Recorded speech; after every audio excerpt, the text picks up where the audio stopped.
Hey, what's good, everybody? Bargain Brothers sliding through with another quick video on this channel. We pretty much talk about money and all things money. So banks, credit cards, credit unions, crypto, stock, real estate, side hustles, all of that stuff's covered. We even throw in a few travel hacks from time to time. So all of that stuff is covered. If that's what you like, go ahead, smash the like button right now. Subscribe, share, pop that notification bell so you'll know when something new is dropping.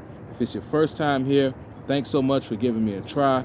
If you're returning from watching other videos of mine, thank you for hearing or seeing something that made you want to come back.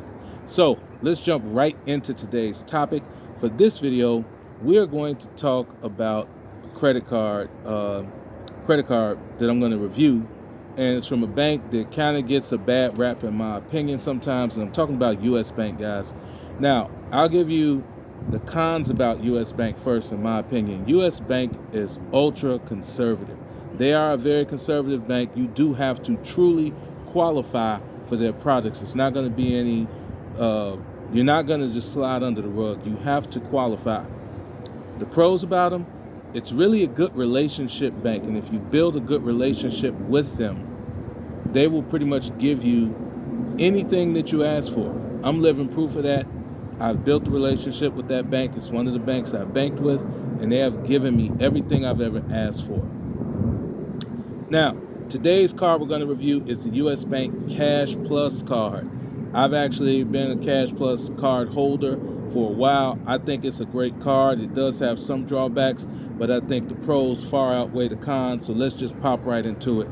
So I got this first screen up here, and you'll see the U.S. Bank Cash Plus Visa Signature Card. Right now, they're offering a $200 bonus if you spend $1,000 in eligible purchases within the first 120 days, 4 months of opening the account.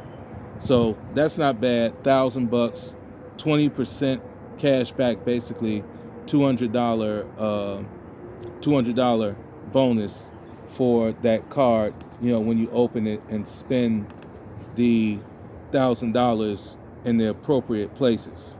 Okay, so this card has really good cash back because it gives you 2 5% cash back categories every single quarter, and a 2% category to go along with that, plus all the rest of your purchases would be at 1% cash back. Now, unlike some cards that choose the 5% categories for you, you're actually able to choose them on your own, as I have in this graphic up here. And some of the stuff that's available is home utilities, cell phones, ground transportation, TV and internet and streaming services, department stores, electronic stores. Now, me personally, my 5% categories every quarter are pretty much utilities and cell phone bills, because I know that that's consistent. I know I'm going to spend, a certain amount of money on utilities every quarter, as well as my wireless bills for cell phones. So I keep those two categories there. My 2% category, I usually kind of move that around. I think right now I got it at restaurants, but it's good to be able to choose those categories. And there is a cap, just so you know, it's up to $1,500 per quarter. So you can get the 5% cash back up to $1,500 worth of spending per quarter, using the 5% and the 2% categories. So let's talk about the expanded option that they give you. So I have a graphic up here now for the expanded option, and you'll see, actually they call it Extend Pay. So, excuse me on that. Extend Pay. So Extend Pay is a payment option. It allows you to divide eligible credit card purchases into monthly payments with no interest, just a fixed monthly fee. And you'll know you're eligible by getting a notification via email, or you'll see Extend Pay plan options when viewing your card account details or eligible transactions online. The only purchases eligible for Extend Pay plan are those that were made within 60 days prior to signing up for Extend Pay. They have to be over $100, and are less than your purchase balance when you sign up for Extend Pay. I'll be honest, I don't really like this particular thing. It may work for some people. Basically, they give you kind of like a little set interest where they charge a little extra up front in order for you to be able to participate in this Extend Pay plan. But to me, it doesn't apply to the way I use my card. I'll put it like that. It may work out fine for you, but it doesn't apply to the way that I use my particular card. So, but we want to be informed, so let's take a look at the APR and some other stuff associated with Extend Pay.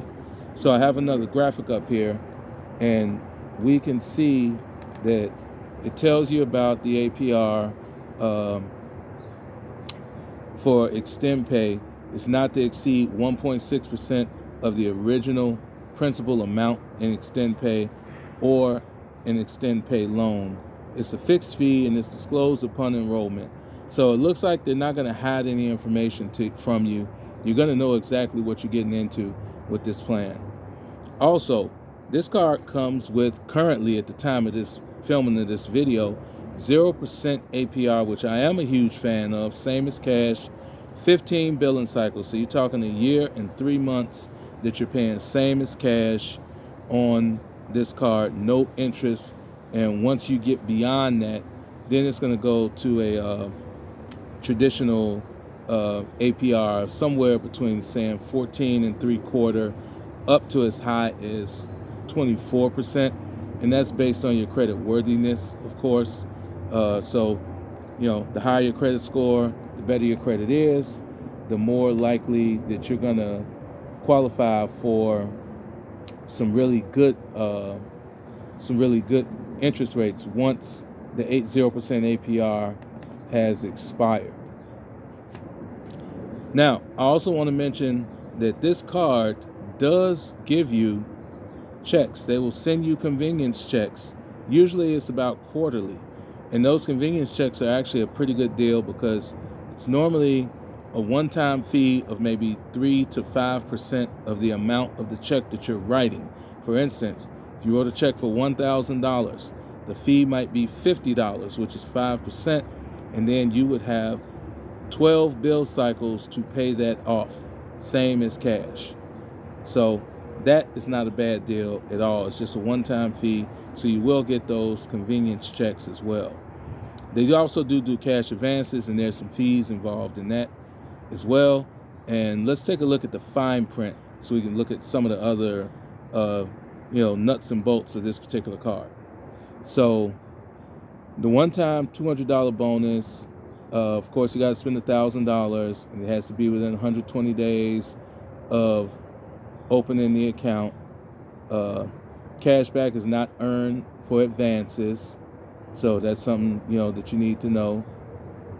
Once you've met the minimum requirements to get the $200 bonus, they're saying it takes about 6 to 8 weeks, or let's just say 1 to 2 bill cycles for the for that amount to be credited to your account.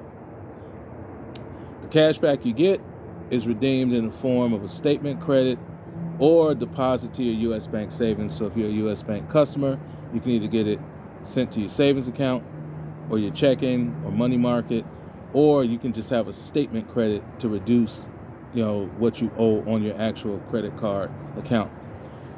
Although I love their cashback rewards program with the 2 5% categories and the 2% category every quarter, here's what I don't like. Their rewards do expire, guys. They expire 36 months after the bill cycle that they were earned. So that's just something for you to know. If you're a person that likes for your points to pile way up before you use them, these points will expire in 36 months. It's not a deal breaker, but it's also not good in my opinion. And then you have to enroll each quarter in the particular categories.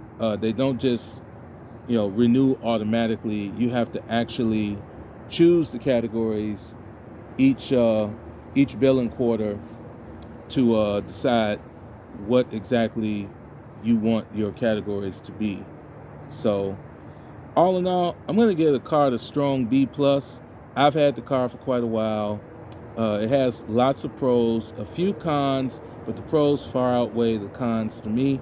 Also, do know U.S. Bank is a hard inquiry to open the account. Unfortunately, it's also a hard inquiry to get a solicited increase on your credit limit. But they do their own due diligence, and I've already been extended 2 credit limit increases. It was like 1 per year, to be honest, on my account, but the increases were pretty substantial. They were not small increases, okay? So all in all, I would recommend you going with this card or checking it out. There will be a link to the application in the description. Check it out. Let me know if there's any cards that you want me to review. I'd like to review some more. Tell me what you think about this particular card. Tell me what card you really think is the one that maybe we should have, or the one that we should avoid. Hit that in the comments section. Let me know what you thought.